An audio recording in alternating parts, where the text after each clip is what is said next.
छत्रपति शिवाजी महाराज के प्रति तिलक को हमदर्दी नहीं थी। पूना की जो ब्राह्मणों की बस्ती है, ये बदमाश ब्राह्मणों की बस्ती है। Dadu Konddev is biological father of Shivaji. कितनी गंदी बात है। फडणवीस चित्पावन ब्राह्मण है, गडकरी चित्पावन ब्राह्मण है, भागवत चित्पावन ब्राह्मण है, उन्हें शिवाजी महाराज से कोई लेना देना नहीं है। छत्रपति शिवाजी महाराज का जन्म 3 साल लेट दिखाना होगा और उनका मृत्यु भी 3 साल लेट दिखाना होगा। क्या इसके लिए ब्राह्मणों के पास कोई दलील है? तो जीजाबाई के दिल को खुश करने के लिए शिवाजी ये लड़ाई लड़ता था। जितनी ज्यादा लड़ाई लड़ता था उतनी ज्यादा जीजाबाई खुश होती थी, क्योंकि उसको शाहजी से बदला लेना था। बड़ा गजब का मामला। केवल महाराष्ट्र के ही लोग नहीं सुन रहे हैं, बल्कि देश विदेश से भी इस प्रोग्राम को सुन रहे हैं। और छत्रपति शिवाजी महाराज तमाम मूल निवासी बहुजनों के प्रेरणा स्रोत होने के कारण उनके इतिहास के बारे में, खास करके उनकी जन्म जयंती के बारे में क्यों विवाद किया गया, इसके बारे में एडवोकेट अनंतराव धारवडकर जी ने सबूत और प्रमाणों के साथ ये सिद्ध कर दिया गया कि 8 अप्रैल सन 1627 ही उनकी वास्तविक जन्म तारीख है और 19 फरवरी 1630 ये फर्जी तारीख है और फर्जी वर्ष है। अब मैं इस मुद्दे पर मेरी बात रखना चाहता हूं कि ब्राह्मणों ने जन्म तारीख और जन्म वर्ष का विवाद क्यों किया, इसके पीछे उनकी क्या सोच है और ब्राह्मणों का क्या मकसद है। ब्राह्मण लोग षड्यंत्रकारी लोग हैं और कितने बड़े षड्यंत्रकारी लोग हैं। आज का फडणवीस ये इसका जीता जागता उदाहरण है। देवेंद्र फडणवीस ये इसका जीता जागता उदाहरण है। महाराष्ट्र में सत्ता हथियाने के बाद छत्रपति शिवाजी महाराज का सबसे ज्यादा अपमान खुलकर ये आरएसएस और बीजेपी के ब्राह्मणों ने किया और आज ब्राह्मण सावरकर के नाम पर यात्रा निकाल रहे हैं। ऐसा ही उसका एक पुरखा फडणवीस था। ये फडणवीस जो नाम है, देवेंद्र फडणवीस का एक पुरखा था जिसका नाम है नाना फडणवीस। जब अंग्रेज भारत में आए तो अंग्रेज लोगों ने सन 1850 में ब्रिटिश लोगों के लिए पेशवा कैसे लोग थे ये जानकारी देने के लिए एक अंग्रेज अधिकारी को पेशवाओं का चरित्र लिखने के लिए कहा। तो उसने पूछा, ढेर सारी पेशवा है, उसमें कौन से पेशवाओं पर लिखूं? तो उसने कहा जो सबसे ज्यादा बदमाश था मगर वो हमारा अपना था, वो नाना फडणवीस के ऊपर चरित्र लिखो। मतलब कितना षड्यंत्रकारी थे। पुणे के ही जिले के अंदर लोहगढ़ नामक एक गांव है। ये लोहगढ़ नामक जो गांव है ये सन 1648 में छत्रपति शिवाजी महाराज की उप राजधानी या उप मुख्यालय था। जब शिवाजी महाराज यंग थे तो उन्होंने लोहगढ़ को कब्जा लिया था। वो जगह ओरिजिनल बुद्धिस्ट गुफा है, जैसे जुन्नर की गुफा है बुद्धिस्ट गुफा है, उसी तरह लोहगढ़ ये बुद्धिस्ट गुफा है। और उसका निर्माण काल मिस्टर फर्ग्यूसन, जेम्स फर्ग्यूसन के द्वारा और जाने माने आर्कोलॉजिस्ट के द्वारा उसका निर्माण काल बीसी यानी ईसा पूर्व 250 में लोहगढ़ का निर्माण, जिसको आज लोहगढ़ कहते हैं, वो अशोक राजा के द्वारा किया गया था। वहां पर गुफाएं थी और 1790 में इसी नाना फडणवीस को वहां पर कुछ कंस्ट्रक्शन करना था, यानी उसको मालूम था शिवाजी महाराज के कब्जे में था, तो उसने उसके ऊपर कब्जा करने के लिए एक गेट का कमान बनाने का काम शुरू किया और बीच में ही रोक दिया। लोगों को इकट्ठा कहकर उसने कहा यह काम सफल नहीं हो रहा है क्योंकि इसके नीचे किसी आदमी का बलि नहीं दिया गया है, तो यहाँ किसी का बलि देना चाहिए। और इसके लिए उसने मराठा लोगों को ऑफर रखा कि यहाँ महारों को बलि नहीं दिया जाएगा, यहाँ चमारों को बलि नहीं दिया जाएगा, यहाँ पर अगर किसी को देना है तो मराठा का ही बलि देना होगा। साथियों, 1890 में नाना फडणवीस ने वहां पर साबले नामक एक मराठा व्यक्ति को तैयार किया या डरा धमका कर तैयार किया और उसको ये ऑफर दिया अगर तुम्हारा बच्चा और तुम्हारी बहू यहाँ पर जिंदा गाड़ दी जाती है तो तुम्हें इस गांव का पाटिल की दिया जाएगा। और घाड़सी नामक व्यक्ति की पाटिल की निकालकर नाना फडणवीस ने उस मराठा पिता को पाटिल की दिया, साबले नामक मराठा व्यक्ति को, जिसने इस बात के लिए हामी भरा कि मेरे बेटा और बहू को जिंदा गाड़ दिया जाएगा। साथियों, मराठाओं को गाड़कर वहां पर नाना फडणवीस ने वहां का कुछ नव निर्माण किया था। आज उसी तरह ये फडणवीस जो है वो शिवाजी महाराज का अपमान कर रहे हैं। दूसरी महत्वपूर्ण बात, ये जो जुन्नर है, ये जुन्नर नाम कैसे पड़ा? तो जेम्स फर्ग्यूसन यहाँ पर आए थे, उन्होंने 4 दिन यहाँ दौरा किया और दौरा करने के बाद ब्रिटिश सरकार को मेमोरेंडम सबमिट किया। सन 1870 की बात होगी। तो उन्होंने उसमें कहा ये जूनागढ़, ये जुन्नर नाम जूनानगर इस शब्द से बना हुआ है, या जूनानगर ये नाम सौराष्ट्र में सम्राट अशोक मौर्य के द्वारा बनाया गया एक बहुत बड़ा विशाल बौद्ध स्थल था। ये जूनागढ़ या जूनानगर का अपभ्रंश ये जुन्नर है। और इस गुफा का निर्माण आर्कोलॉजिस्ट लोग यहाँ पर बोर्ड लगाए हुए, भारतीय पुरातत्व विभाग के लोगों द्वारा बोर्ड लगाए, मगर उन्होंने सही बात को छुपा के रख दिया। ये जुन्नर की जितनी सारी गुफाएं हैं, इसका आरंभ महान राजा सम्राट अशोक मौर्य के द्वारा इसका निर्माण किया गया है और इसका काल है ईसा पूर्व 250। ये इसी जगह पर राजमाता जिजाऊ साहब ने अपने बच्चों को जन्म दिया था। यह बहुत ही हिस्टोरिकल जगह है और इस जगह पर कब्जा करने के लिए भिड़े एक बोटे के द्वारा इधर बार बार चक्कर लगाए जा रहे हैं। 12 जनवरी को जब पुणे में हमने इसी मुद्दे पर कार्यक्रम रखा तो भिड़े और एक बोटे यहाँ पर आए थे और आज धारवट करने वो जो बोर्ड देखा, शायद भिड़े एक बोटे के लोगों ने ही वो नया बोर्ड लगाया होगा। मगर पूर्व आईजी मुशर्रफ साहब ने एक बहुत चौंकाने वाला तथ्य उजागर किया था और वो चौंकाने वाला तथ्य क्या है? जो जर्मन बेकरी बम ब्लास्ट हुआ वो सारंग कुलकर्णी नामक आरएसएस के प्रचारक के द्वारा किया गया। साथियों, आज जो केस चल रही है उसका ओरिजिनल नाम है ही नहीं रिकॉर्ड में, भटकल नाम बता रहे, भटकल फेक नाम बताया जो कर्नाटक का बाउंड्री का है। मगर बम ब्लास्ट इंक्वायरी में जो पाया, एटीएस ने पाया, एनआईए ने जो रिकॉर्ड पाया, सारंग कुलकर्णी नामक व्यक्ति ने लगभग 20 दिन से ज्यादा पुणे शहर के अंदर शिवाजी नगर के अंदर रहने वाला आरएसएस से संबंधित एक व्यक्ति के घर पर सारंग कुलकर्णी रहता था। यह इन्वेस्टिगेशन में पाया गया, मगर अभी तक वो शिवाजी नगर में आरएसएस से संबंधित वो व्यक्ति कौन है, ये बात अभी तक उजागर नहीं हुई है। आप लोगों को मालूम है शिवाजी नगर में रहने वाला कौन है? जो ठराव पारित किया गया मिलिंद एकबोटे ही हो सकता है, हमारा डाउट है, मगर एटीएस और जांच एजेंसी के लोगों को उसका नाम उजागर करना चाहिए जिसने संभाजी महाराज के समाधि पर इलीगल कब्जा किया है।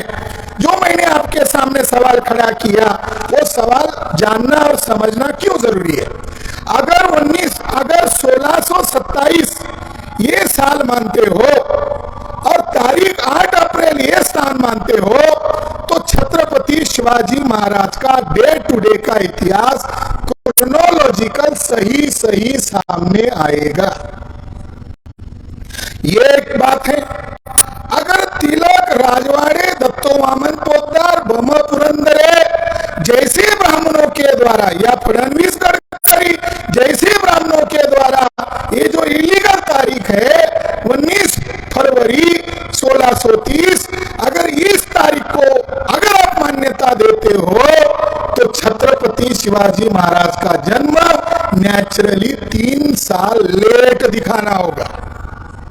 1627 और 1630, तो छत्रपति शिवाजी महाराज का जन्म 3 साल लेट दिखाना होगा और उनका मृत्यु भी 3 साल लेट दिखाना होगा। क्या इसके लिए ब्राह्मणों के पास कोई दलील है? कोई सबूत है? सन 1674 को जब राज्याभिषेक हुआ तो वहां पर एक ब्रिटिश अधिकारी था ईस्ट इंडिया कंपनी की तरफ से, ऑक्सिंडन, उसने रिकॉर्ड में लिखा, मैं उस राजा के राज्याभिषेक में मौजूद हूं और वो दिखने में ऐसा है और उसकी उम्र इतनी है। 1674 को उसने जो बताई हुई उम्र है उसको अगर 1627 के साथ टैली करते हो तो वो तारीख ही 1627 सही सिद्ध होती है।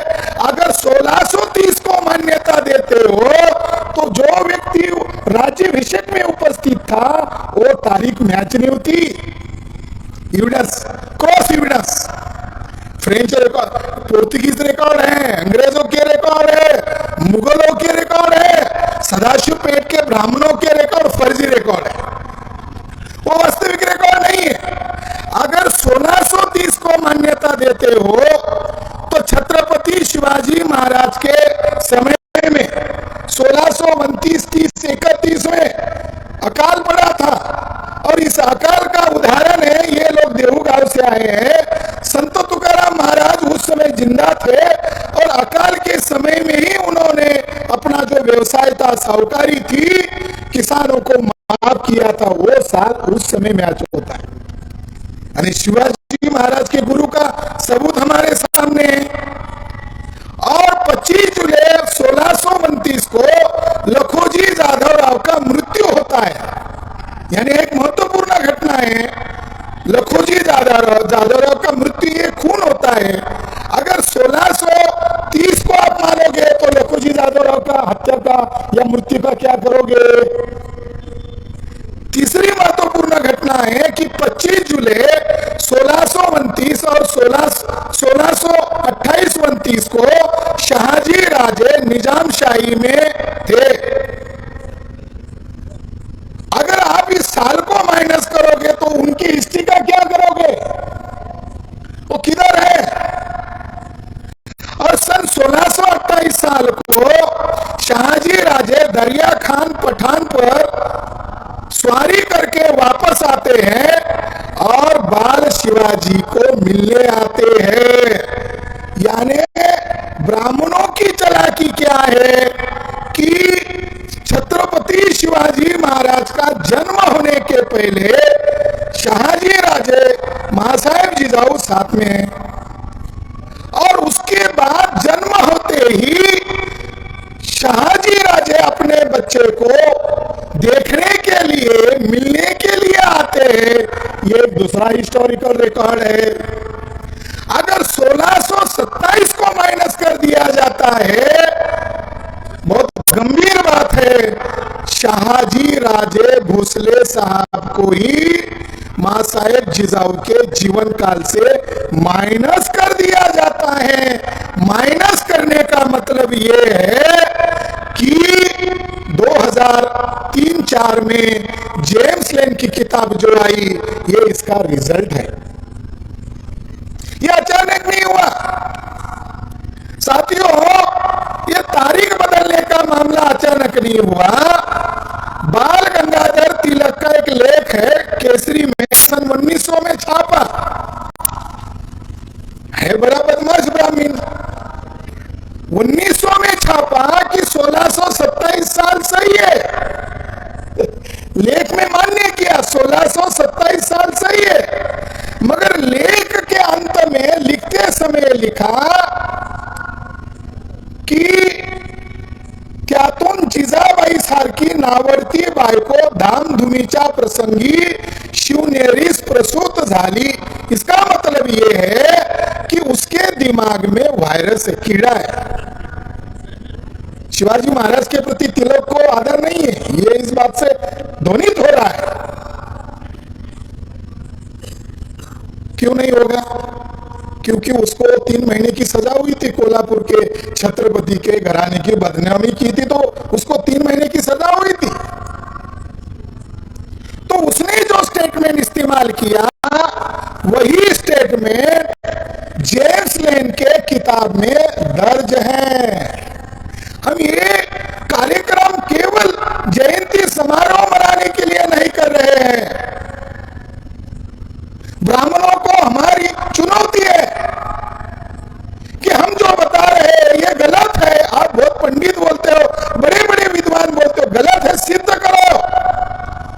छत्रपति शिवाजी महाराज के पैदा होने के बाद से लेकर सन 2000 तक 8 अप्रैल 1627 यही जन्म जयंती मनाई जाती थी। हम कोई नई बात नहीं बता रहे। छत्रपति शिवाजी महाराज के वंशज प्रताप सिंह भोसले महाराज जब ग्रैंड अप ने मराठाओं का हिस्ट्री लिखने का कार्यक्रम शुरू किया तो उसने उन्हीं के पुरखों को पूछा कि आपका इतिहास बताओ, जन्म तारीख बताओ। ग्रैंड अप ने लिखा सन 1627, इंटरनेशनल रिकॉर्ड है। दूसरा रिकॉर्ड है शाहू छत्रपति महाराज। शाहू छत्रपति महाराज भी 8 अप्रैल 1627 ही जन्मदिन और जन्म वर्ष को याद करते थे। और उसी की याद में मैं आपको जानकारी देना चाहता हूं, जब 1916 में भारत इतिहास संशोधन मंडल के अंदर जो जेदी शकावली को छापा, इसकी रिएक्शन शाहू महाराज ने कुछ ना कुछ की होगी। अगर वो 8 अप्रैल को मानते हैं और ब्राह्मण लोग झूठी तारीख को अगर पेश कर रहे हैं, तो शाहू महाराज जी क्या कर रहे हैं? शाहू महाराज जी पूना के अंदर छत्रपति शिवाजी महाराज का पुतला खड़ा करने की तैयारी कर रहे। जवाब, छत्रपति शिवाजी महाराज का पुतला न बने, इसके लिए बाल गंगाधर तिलक और उस समय के तमाम कांग्रेस और हिंदू महासभा और सावरकरवादी लोग भी इन्होंने विरोध नहीं किया। उन्होंने काली पोता जमीन को निषेध किया। छत्रपति शिवाजी महाराज के प्रति तिलक को हमदर्दी नहीं थी और इसीलिए उन्होंने योजना बनाकर तथाकथित आजादी को समर्थन हासिल करने के लिए सत्यशोधक आंदोलन का खात्मा करने के लिए झूठ मूठ की शिव जयंती उत्सव शुरू किया। ओरिजिनल शिव जयंती उत्सव महात्मा राष्ट्रपिता ज्योतिबा फुले ने शुरू किया था और गांव देहात के लोगों को कुड़वाड़ी भूषण छत्रपति शिवाजी महाराज का जीवन संघर्ष पता हो, इसके लिए देशी भाषा में पोवाड़ा लिखा था और वो पोवाड़ा महाराष्ट्र सरकार ने समग्र वांग्मय के तौर पर प्रसिद्ध किया है। उसके अंदर ज्योतिबा फुले ने 8 अप्रैल 1627 तारीख लिखी है। हम हमारी बाप की मानेंगे ना? ज्योतिबा फुले हमारा बाप है, हम हमारी बाप की मानेंगे। तिलक तो अपने आप को विदेशी कहता था, विदेशी ब्राह्मण की हम क्यों मानेंगे? ज्योतिबा फुले मान रहे, शाहू महाराज मान रहे, डॉक्टर बाबा साहब अंबेडकर मान रहे। बाबा साहब अंबेडकर का हिस्टोरिकल रिकॉर्ड है कि 1927 को जब 300 साल पूरे हुए तो बॉम्बे में बदलापुर नामक एरिया में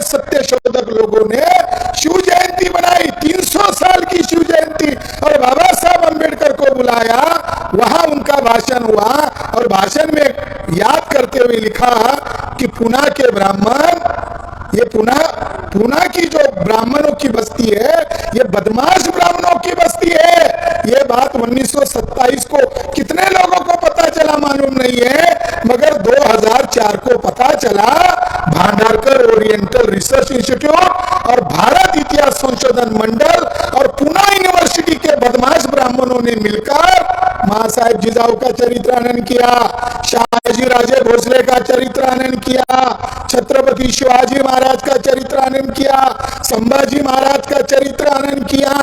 ये जेम्स लेन ने छत्रपति शिवाजी महाराज के पिताजी का चरित्र माइनस करने के लिए उसने लिखा। क्या लिखा है? जो तिलक कह रहा है वही बात जेम्स लेन कह रहा है। जो बात तिलक लिख रहा है वही बात जेम्स लेन लिख रहा है। और उसने क्या बात लिखी? जेम्स लेन ने जो बात लिखी उसके सारे सबूत बम पुरंदरे के द्वारा लिखे गए किताब के अंदर से लिए। क्या बम पुरंदरे का शिव चरित्र अंग्रेजी में नहीं उपलब्ध नहीं था, वो तो मराठी में था और उसमें भी देशी शब्दों का ज्यादा इस्तेमाल किया है। तो क्या हम ऐसा माने कि जेम्स लेन अमेरिका में पैदा होने की बजाय सदाशिवपेट में पैदा हुआ था? जेम्स लेन क्या सदाशिवपेट का ब्राह्मण था? तो उसके 80% सबूत जो है ये बम पुरंदरे के। जेम्स लेन ने उस किताब में लिखा जो पुरंदरे कह रहा है, जो अन्य ब्राह्मण उसको बता रहे, और उसका मूल स्रोत कौन है? बाल गंगाधर तिलक। बाल गंगाधर तिलक क्या कह रहा है? जीजाबाई नावर्तीबाई को होती। आगे जाकर जेम्स लेन लिख रहा है कि जीजाबाई ये जो शाहजी की पत्नी थी ही टाकून दिलेली नावर्तीबाई होती। वो आगे लिख रहा है शिवाजी जो उनका बेटा था वो जो है वो मैं रास्ते से गुजर रहा था पूना सिटी के अंदर, तो वहां महिलाएं चर्चा कर रही थी, जोक कर रहे थे। क्या जोक कर रहे थे? कि Dadu Konddev is biological father of Shivaji. कितनी गंदी बात है। ऐसे जोक तो फिर हर आदमी बना सकता है। उन्होंने योजना बनाकर जोक को हिस्ट्री का पार्ट बनाया और जोक को हिस्ट्री का पार्ट बनाकर उसने आगे लिखा शिवाजी जो जीजाबाई का लड़का था वो जो इतना शूरता का कार्य कर रहा था, वो इतनी लड़ाई लड़ रहा था और जीत हासिल कर रहा था, इसकी वजह है जीजाबाई को जिस शाहजी राजा ने परित्याग किया था, त्याग दिया था, तो जीजाबाई के दिल को खुश करने के लिए शिवाजी ये लड़ाई लड़ता था। जितनी ज्यादा लड़ाई लड़ता था उतनी ज्यादा जीजाबाई खुश होती थी, क्योंकि उसको शाहजी से बदला लेना था। बड़ा विचित्र मामला। यानी शिवाजी महाराज इसीलिए नहीं लड़ा, वो हमारे बहुजन समाज का कल्याण करने के लिए लड़ा, बल्कि ब्राह्मणों ने जेम्स लेन के द्वारा लिखवाया कि जीजाबाई शाहजी की घृणा में शिवाजी से काम कर रही थी। ये जो बात है ये बात प्रूव करती है ब्राह्मणों ने जन्म तारीख का विवाद खड़ा किया। ये जो सन 1966 में जो कमिटी बनी, उस कमिटी में एक ब्राह्मण था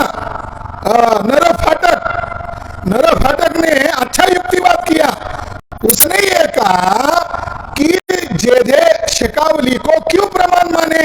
जेदे शेखावली क्या भोसले घराने का कोई वंशज है? जेदे क्या भोसले का वंशज है? हिस्ट्री क्या बताता है? जेदे शाहजी के खिलाफ का आदमी था। यानी जिसको ये सबूत बता रहे, जिसके आधार पर ये सारी डुप्लीकेट इमारत खड़ी की जा रही है, जेदे आरंभ में शाहजी के खिलाफ के व्यक्ति थे और उसकी ओरिजिनल कॉपी गायब है। धारवाड़कर साहब ने उसको मांगा था, अभी तक मिली नहीं। और ये जो कॉपी जिन लोगों ने बनाई उन्होंने गायब कर दी, तो ओरिजिनल एविडेंस नहीं है। मगर 19 तारीख को ही 66 के बाद ज्यादा एग्री क्यों करने लगे? सन 2000 में ज्यादा आग्रह क्यों करने लगे? याद रखो, हम लोग हमारे महापुरुष के नाम पर इकट्ठा आते, डीजे बजाते, डांस करते, उत्सव मनाते। कभी आपने सुना कि आरएसएस के ब्राह्मण हेडगेवार के लिए डीजे बजा रहे? कभी आपने सुना गोलवलकर को डीजे बजाकर जयंती सेलिब्रेट कर रहा है? ब्राह्मण को मालूम है, ब्राह्मण के नाम पर जैसे डीजे बजाने आएंगे, ब्राह्मण ही आएंगे, बहुजन खिसक जाएंगे। गोलवलकर की जयंती है 19 फरवरी, शिवाजी महाराज की नहीं है। ते म्हणतात पाहुण्याच्या हातून दूसरों के द्वारा ये काम किया जा रहा है। 19 फरवरी जिसने छत्रपति घराने का अपमान किया उसकी जयंती है, वो खुश हो रहे। हेडगेवार की जयंती, योगा दिन, योगा तो हमारा है मगर काम आरएसएस का चल रहा है। इसीलिए साथियों आपको सावधान होना चाहिए। और अंत में एक बात कहकर मेरी बात को मैं विराम देता हूं कि ये बदनामी करने के पीछे जन्म तारीख का मामला नहीं है, ये बाप बदलने का मामला है। जन्म तारीख का मामला नहीं है, ये बाप बदलने का मामला है, गंभीर मामला है। और इस मामले की शुरुआत आज यहां से हम लोगों ने शुरू की है और यहां हिस्टोरिकल 7 ठराव पारित किए हैं और उसमें से एक ठराव जेम्स लेन के किताब पर से जो पाबंदी हटाई है, ये बहुत ही डेंजर मामला है। ये न्यायपालिका के ऊपर बड़ा सवाल खड़ा करने वाला मामला है। 2006 में बॉम्बे हाईकोर्ट में इस किताब से पाबंदी हटाई, 2009 में इस किताब के ऊपर से पाबंदी हटाई और हाईकोर्ट और सुप्रीम कोर्ट के अंदर बैठे हुए वो ब्राह्मण जजेस होंगे, उन्होंने ये हवाला दिया अगर जेम्स लेन की किताब पर पाबंदी डाली गई तो संविधान के द्वारा दिए गए फंडामेंटल राइट्स का क्या होगा? अरे जेम्स लेन के लिए नहीं संविधान बनाया, अमेरिका में पैदा होने वाले आदमी के लिए संविधान नहीं बनाया, हमारे लोगों का मान सम्मान के लिए संविधान है, अपमान करने के लिए नहीं है। मगर सुप्रीम कोर्ट में, हाई कोर्ट में जो सवाल नहीं पूछा, सुप्रीम कोर्ट में उन वकीलों ने पूछा।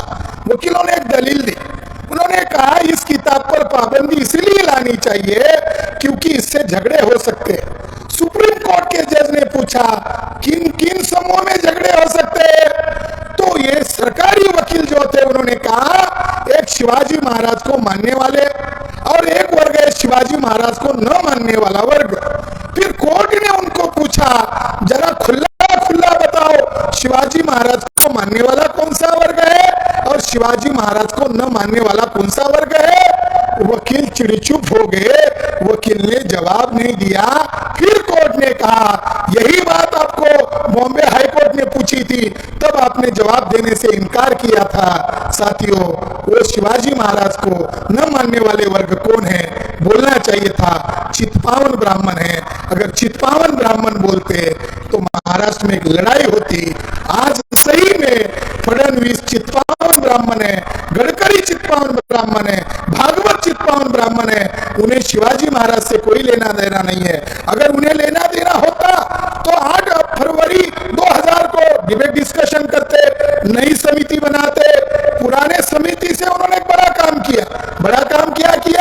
जो वास्तविक तारीख थी उसके ऊपर क्वेश्चन मार्क लगाया।